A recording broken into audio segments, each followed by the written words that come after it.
What I was not prepared for is the amount of times people would come up and touch me in public.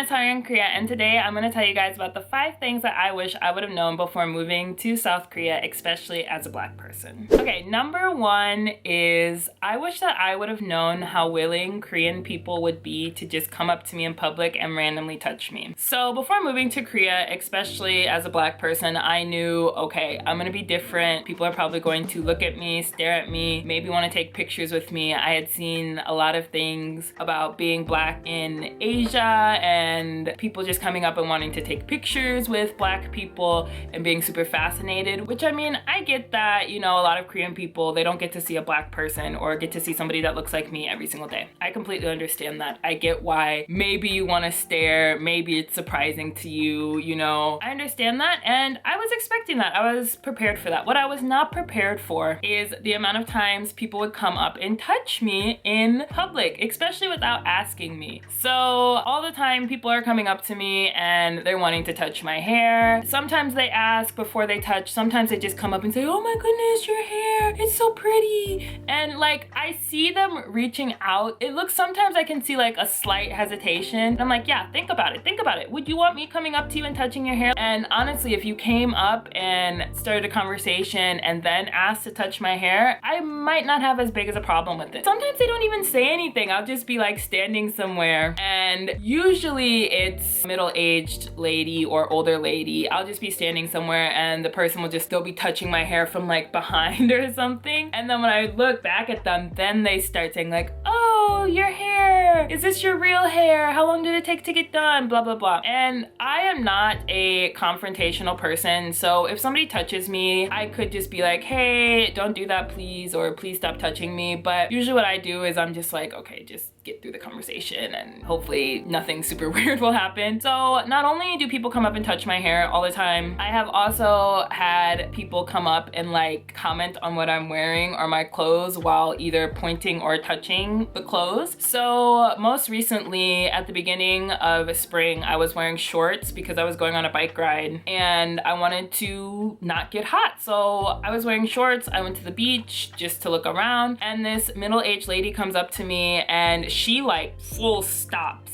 and she just looks at me and then she grabs the bottom of my shorts and she's like, why are you wearing these? Aren't you cold? Why are you touching my shorts? Why do you care? I'm just so curious. Also, maybe you could just be like, oh, aren't you cold today? You don't have to touch me to ask me that question. So yeah, I was really surprised by people coming up and touching me without asking, like it's just something they do in their normal life. The second thing I wish I knew before coming to Korea is I wish that I knew how blunt some Korean people could be. And I don't know necessarily if they're trying to be rude or they don't realize they're being rude, but I've definitely had people say things to me that were not okay. And again, I'm not confrontational, so I didn't necessarily say anything to them, but like I just want to know why you're saying things or asking questions that a lot of people would see as rude. So for example, when I first came to Korea, I have braids. I have had braids majority of the time that I've been in Korea, but when I first came, my braids were thicker. And I wore those braids for a while before I finally changed them to braids that were a little bit thinner. Whenever I changed my hair at the first 2 schools that I worked at, a Korean coworker always had some comment to say and would always make me upset. So when I changed my hair to thinner braids, one of my Korean coworkers was like, wow, this style looks so much better than the other style. This style is better. You should wear this style more often. And I'm not really exaggerating. That's pretty much what she said. And I was sitting there like, you can just tell me I was ugly before. Like, why are you saying it like this? If I was going to tell somebody I like their hair, I would just say that I like their hair, right? Or even if I think, oh, this looks better than their previous style, you can think that. I don't care what you're thinking in your head, but don't say that to somebody. I feel like it's extremely rude. And I would never directly say, I like this way better than that way, unless somebody asked and I didn't ask for your opinion. And I was so scared for the longest time to wear my natural hair at a school. So for the first 2 schools I worked at, I just didn't wear my natural hair because I knew how people were gonna react to it and I knew that they wouldn't like it. And I had shown some of my Korean coworkers my natural hair because they were curious. They asked, they're like, oh yeah, this is my natural hair. Like, these are the pictures I took. Like, I really like my natural hair. It's just you know, a lot of work to deal with, so I prefer braids. The reaction that I got from my Korean coworkers, nobody really said anything. Nobody said anything like, oh, your natural hair is pretty, or oh, it looks okay. Like, it was just like,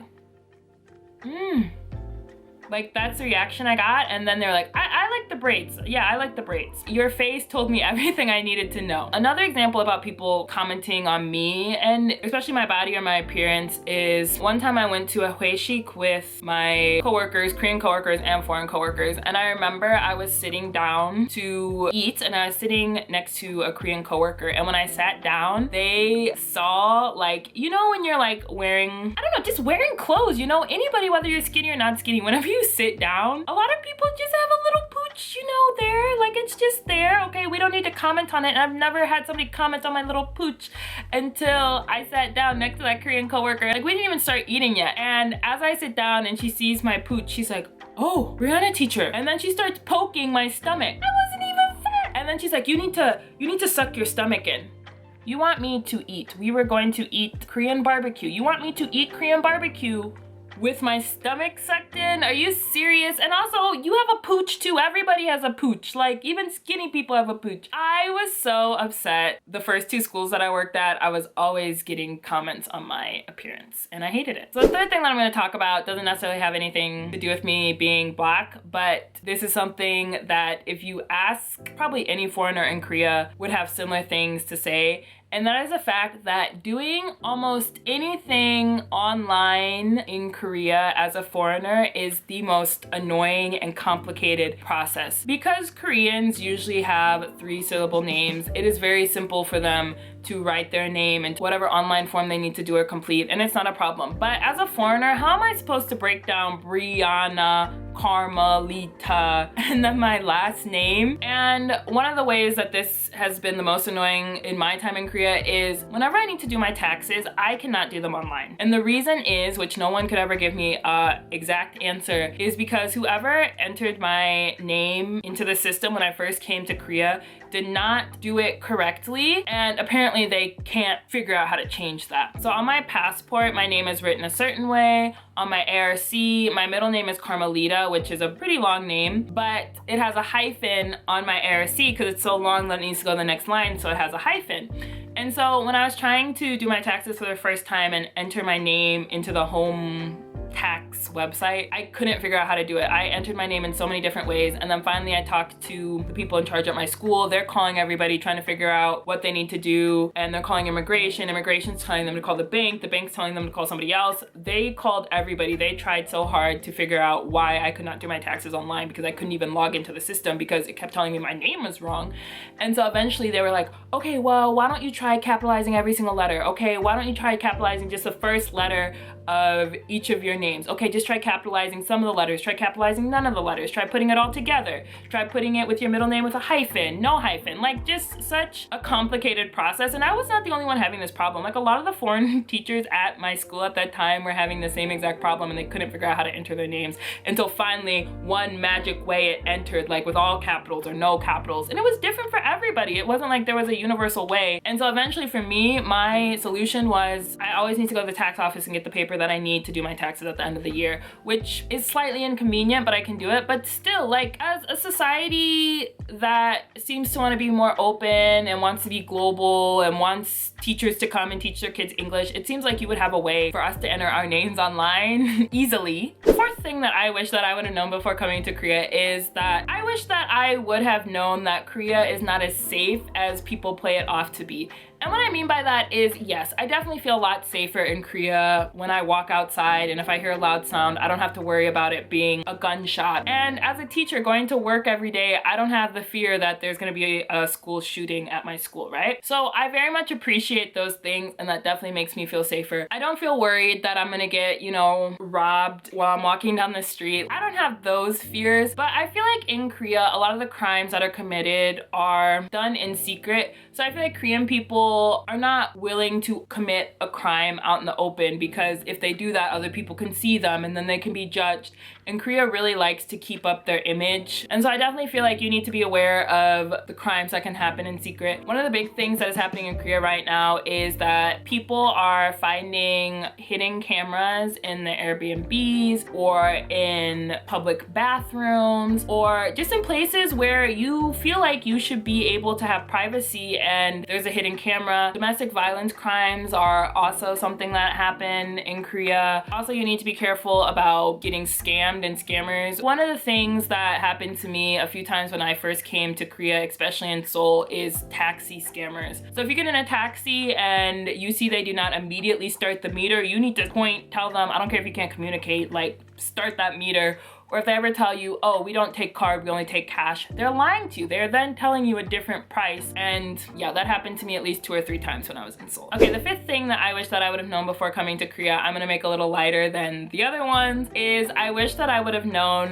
that the popular grocery stores are closed every other Sunday of the month. But just be aware of that, because when I first came to Korea, I arrived on a Saturday, and when I first got here, I didn't want to do anything except relax in my apartment. So that's what I did. And then Sunday, I was super excited to go get things and get my apartment set up. And I'm walking to E-Mart, and then I was very surprised to see the gates closed. I was like, no, it said they're open on Sundays. I didn't realize that every other Sunday they were closed. So I made that mistake like 2 or 3 times before I finally realized, oh, every other Sunday they're closed. So yeah, you can check on Kakao Maps for sure, because that's what I use. I'm sure Naver Maps also tells you, but it'll say what Sundays are open and what Sundays are closed. And to go along with that, also, I wish that I would have known that the hours on a lot of restaurants are not accurate. Like, what they put on Kakao is not always accurate. There have been many times when my friends and I have went to a restaurant and it says on Kakao, it says on Naver Maps that they are open that day at that time, and we get there and they're closed, and I'm like, are you serious? Like, I went out of my way. So eventually my friends and I just started calling before we went to restaurants to ask them, what time are you open? Do you have a break time? What time's your last order? Because we were so tired of going to a place and it being closed. So yeah, those are the things that I wish that I would have known before coming to South Korea. Overall, I am super happy. I have been here officially since 2017 as a teacher, and I am very happy living in Korea. I love Korea, and I'm very thankful that I made the decision to move here. So even though I made this video, it's not like these are the things that would make me not want to live in Korea. It's just 5 things that I wish I would have known and things that I wish that I would have prepared myself for. But yeah, I hope you guys enjoyed that video. If you did, please let me know in the comment section down below. If there are any other videos that you would like to see me make on topics related to Korea, or things that other content creators haven't really talked about often that you wish somebody would talk about, please let me know in the comment section down below, and if possible, I will try to make a video about the topics that you guys are interested in. Also, please make sure to give this video a like, and if you're not subscribed to my channel, I would greatly appreciate if you subscribe to my channel. And I'll see you guys later. Bye!